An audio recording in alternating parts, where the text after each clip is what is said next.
Happy New Year! I am Dan Weiser, the Artistic Director of Classicopia. Marcia Colligan, our president, and I would like to extend a warm greeting to all of you. Hope you all had a wonderful holiday season, stayed safe and healthy, and here's looking forward to a much better 2021 than that last year we had. But we thought we would introduce the year with a very fun program, light music, two-piano holiday program. I will be in my living room here in Baltimore with my colleague and friend from Peabody Days, Daniel Lau, on another piano. And we are going to do a whole set of holiday favorites, arrangements of Sleigh Ride, White Christmas. We'll have a great Nutcracker Suite in the middle. And then at the end, some fun boogie woogie and blues and rumba arrangements of Christmas tunes by an English composer, Simon Pebberty, who will also make a video appearance to say hello. So I hope you enjoy this program. We have lots more coming up for Classicopia in 2021. We do hope we will return to some live concerts in person by late spring or summer. But stay tuned as we let you know about other live streams that will come up and other classes that you might be able to take. Enjoy the show. We're going to begin our program with a set of 5 very well-known pieces from the holiday season, beginning with Leroy Anderson's Sleigh Ride.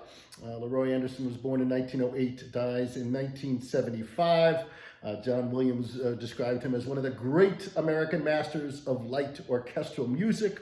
He attended the New England Conservatory for piano and then to Harvard University in the 1920s. Got his PhD in German and Scandinavian languages and actually spoke fluently, I think, 8 or 9 different languages. Ended up being assigned to Iceland as a translator during World War II, and that's where he wrote his first hit, The Syncopated Clock. In 1951, he wrote Blue Tango, which became a big hit. In fact, the first instrumental recording ever to sell 1 million copies. The great Boston Pops composer Arthur Fiedler loved the music of Leroy Anderson and premiered a lot of them, including the Sleigh Ride in 1949. This was a piece that Leroy Anderson actually wrote during a heat wave in July of 1946, but it's become one of the great hits of the holiday season. One of the biographies of Leroy Anderson, Steve Metcalf, wrote, "Sleigh Ride has been performed and recorded by a wider array of musical artists than perhaps any other piece in the history of Western music." Just a few recordings: the Mormon Tabernacle Choir, the Three Tenors did it, Bela Fleck and the Flecktones, Garth Brooks, Kenny G, and my favorite, the Muppets in their Muppet Family Christmas. Then we're going to move to the great White Christmas, written by Irving Berlin, of course, Jewish composer. And in fact, Philip Roth once wrote about Easter Parade and White Christmas that Berlin wrote. He said, "This is Jewish genius on a par with the 10 Commandments. God gave Moses the 10 Commandments, and then he gave to Irving Berlin Easter Parade and White Christmas." Easter he turns into a fashion show, and Christmas into a holiday about snow. He turns their religion into schlock, but nicely, so nicely that the Goyim don't even know what hit them. They love it. And it is so true. Such a great piece of music. Irving Berlin knew it was great. In fact, when he wrote it in La Quinta, California in 1940, he used to write at all times of night. And he woke up his secretary because he wanted him to write down this piece. And he supposedly said to him, "Grab your pen and take down this song. I just wrote the best song I've ever written. Heck, I think I just wrote the best song that anybody's ever written." First performed by Bing Crosby on Christmas Day in 1941, just after Pearl Harbor, and it really sort of turned into the great song of all the GIs overseas and the homesickness. Ultimately won an Academy Award for Best Original Song in 1942 from the movie Holiday Inn. Berlin talked later about his remembering of Christmas. He said once, "I was a little Russian-born kid, son of an Orthodox rabbi, living on the Lower East Side of New York City. I never had a Christmas, but I used to go across the street to my very friendly neighbors, the O'Haras, and I would share their goodies. It was the first time I saw a Christmas tree. The O'Haras were very poor, and later, as I grew used to their annual tree, I realized they had to buy one with broken branches at a very small height. But to me, that first tree seemed like a tower to heaven." Berlin once wrote, "My ambition is to reach the hearts of the average American, not the highbrow nor the lowbrow, but that vast intermediate crew, which is the real soul of this country. The highbrow is likely to be superficial, overtrained, supersensitive. The lowbrow is warped and subnormal. My public is the real people." And he really did grab something wonderful in White Christmas. And this is an arrangement by Amy Irving. Then we're going to move to arrangement of Hark, the Herald Angels Sing, which is originally actually from a tune by Felix Mendelssohn, another Jewish composer. Mendelssohn had written a cantata to commemorate Johann Gutenberg's invention of movable type printing. This Festgesang, as it was known, includes the music that we now associate with Hark, the Herald Angels Sing. The English musician William Cummings decided to use this music instead of the original tune that was associated with the song, which is a song that we also know. It's an Easter song, "Christ the Lord is Risen Today." That music used to go with Hark, the Herald Angels Sing, sometimes still can be, but the most common version is the one by Felix Mendelssohn. So that's an arrangement by Victor Labenske. Labenske also did another wonderful arrangement of "Go Tell It on the Mountain" that we will do. Great African-American spiritual that probably dates back to at least the 1860s. And we will finish this set with Jingle Bells, which goes back to 1850. It was composed by James Lord Pierpont in Medford, Massachusetts. In fact, at the former Simpson Tavern at 19 High Street. You can still see a plaque there in Medford. There were very popular sleigh races that used to go through that city during the 1800s. And this was also the first piece ever broadcast from outer space. In December 16th, 1965, from Gemini 6, Tom Stafford and Wally Schirra sent back this report to Mission Control. "We have an object. It looks like a satellite going from north to south, probably in polar orbit. I see a command module and 8 smaller modules in front. The pilot of the command module is wearing a red suit." They then put out a smuggled harmonica and sleigh bells and began singing their own rendition of Jingle Bells. This is a 2-piano arrangement by Robert Vandall. We hope you enjoy this set of great holiday music to start us off.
Our main entree for this program is the wonderful Nutcracker Suite by Peter Ilyich Tchaikovsky, written in 1891 and 1892, just shortly before he would die during a cholera epidemic, of all things. He drank some unboiled water, although some now think that he did that on purpose in a suicide attempt. But this piece is one of the greatest lyrical, melodic pieces that we know, and has become a great holiday classic, especially through the ballet, the New York City Ballet, that has done it every year for many, many years.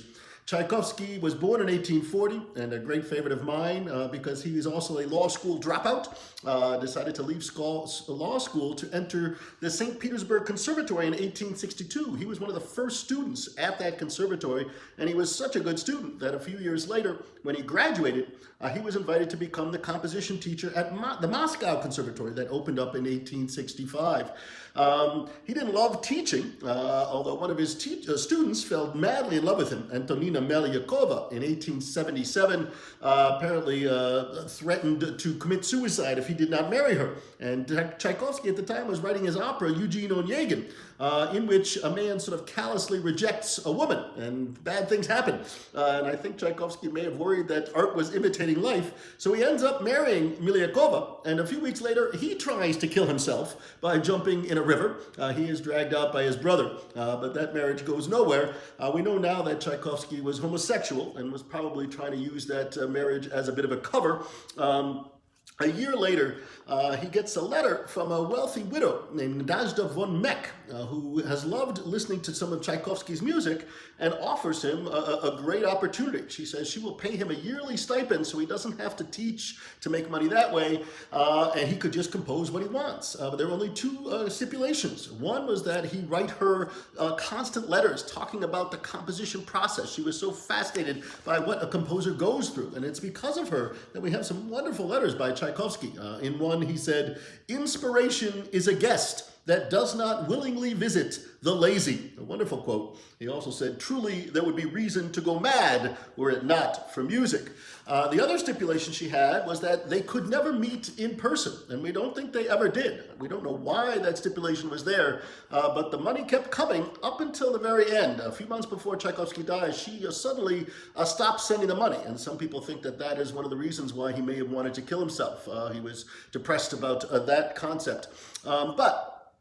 A couple of years before he dies, he gets invited to New York to be the conductor at the opening of the new music hall there, Carnegie Hall. And he conducts a wonderful program there. Actually, it's while he's on his way over on the boat that he begins to work a lot on what would become the Nutcracker. But he loved it in America. He writes back to his brother, "I was accorded a very warm welcome here, with the local papers all running my portraits and writing stories about me. It looks like I'm even more popular here than I am in Europe. I'm a big shot here. I really am. The Americans are absolutely amazing. Their sincerity, generosity, friendliness, and desire to please are absolutely out of this world.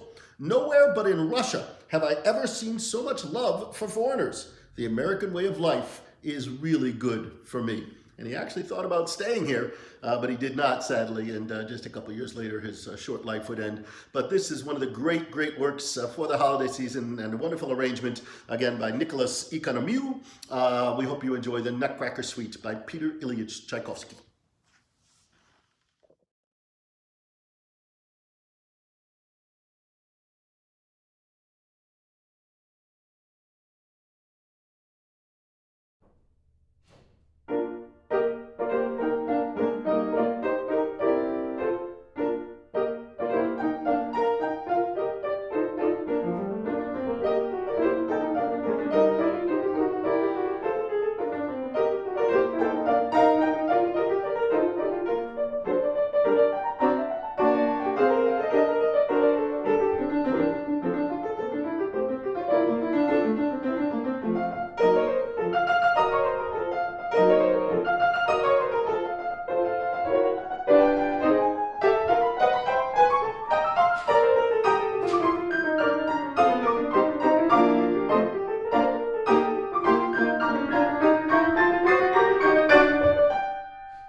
Before we get to our final works, I wanted to give an opportunity to my two beautiful daughters, Sophie and Emma, who wanted to sing a little duet perfect for the holiday season. This is from the movie Frozen 2, the Disney movie, which was not a great movie, but the music is always good. And here's a piece called Show Yourself. And I also want to thank Carol Westcott, the girls' voice teacher, who was at Peabody with me way back when.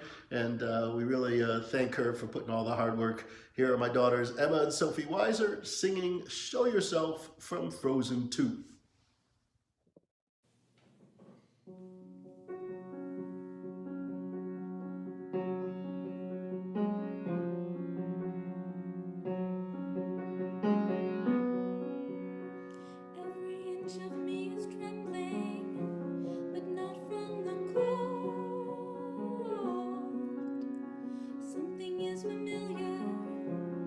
Dream I can reach but not quite hold.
We are going to finish our program with 7 fun arrangements by an English composer and arranger, Simon Pemberty, who actually is going to join us on this video in 1 second. He just sent us a video from his home in England. We've been in touch over the last couple of weeks as we've done several of his arrangements that are wonderful.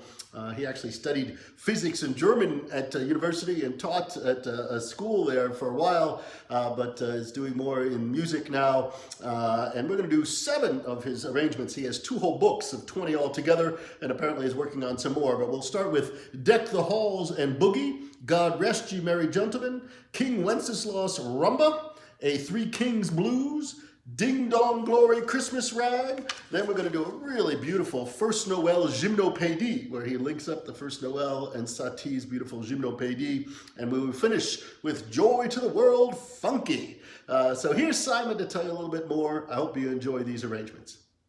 Hi there, I'm Simon Pemberty, and I'm thrilled to hear that the 2 Dans are going to be playing some of my Christmas carol variations for 2 pianos in their 2-piano holiday concert. You join me here in Herefordshire in England at Helen's Manor, where I'm fortunate enough to live and work. I'm in the Dovecot, upstairs in the Dovecot, where I do my arrangements and composition. It's a wonderful place to work. It does have the downside that in winter, at the moment, it is 7 degrees in here, so it's pretty cold. The piano variations, the carol variations, go back to 2015 when I was living with my family out in Austria, and I think probably we were missing the English Christmas carols a bit, and I decided to arrange one of them for 2 pianos or do some variations on them. I think it was Infant Holy, the first one, and it was good fun. And so another one came, and then I decided to write a book of them, and I had 10 in a book, and then happened to have 1 over, and so thought, okay, I'll write another book of them. And so there are 2 books available, and there's some odds as well ready for a 3rd book, and I'll come back to that eventually. At the moment, I'm working on an additional piano part to the 15 2-part inventions by Bach, and I'm nearly done with that, so we'll see if I get back to carols after that. The carol variations, I stumbled across Dan Weiser when I came across a YouTube video of him and Alex Watson playing some of these carol variations in my arrangement for piano duet of them. Which are also good fun, and it was such a wonderful video that I said how much I enjoyed it, and then Dan got in touch and said he was going to do some of the 2-piano versions, which is great because that's the original versions. Out in Austria, I used to compose for choirs that I was directing or singing in, including a children's choir. Lots of the stuff that I did out there was obviously in German, then coming back to England, I've returned more to the 2-piano stuff, or I've recently done a flute sonata and some other pieces. For instance, at the start of this whole Corona crisis, my son was still stuck out in Austria, and I wrote a suite for trombone and piano for him. A humorous suite called the Corona Suite, which has got titles such as Lockdown and Self-Isolation Blues and a Corona Parade. It doesn't seem quite so humorous now, almost a year on, when the coronavirus has really hit, especially the performing arts and performing musicians. We've got to support them all we can. So that's basically just a quick introduction to me. If you want to find out any more, then you can look me up on my website, which is simonpembertymusic.com, or Simon Piano Tuner on Facebook. It'd be lovely to hear from you. I hope you enjoy playing these and hearing them as much as I enjoyed arranging them. If I had to pick 2 favourites, my wife and I have just been playing some tonight. The 2 favourites that I enjoyed playing tonight were the Wassail Hiccup and Trip Up and the Zither Carol. And I don't think they're so well known away from England. So try those 2. I'm not sure if you're going to hear them in tonight's concert, but they're my favourite, I think. So let's support the concert and enjoy. Bye.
you've enjoyed this fun program of two piano holiday favorites in some really interesting arrangements. I want to thank my colleague Daniel Lau, who not only played the piano, but did most of the technical work for the live stream. And I want to thank all of you for all of your support over 20 years of this Classicopia adventure. And a huge thank you to Marcia Colligan, our president, who has stuck it out, made it all worthwhile. And again, a Happy New Year to everybody. Best wishes on a really great year. Join us soon. We'll be back very soon with some more concerts. Check out classicopia.org to find out about when these concerts will be coming up on the live stream. Take care.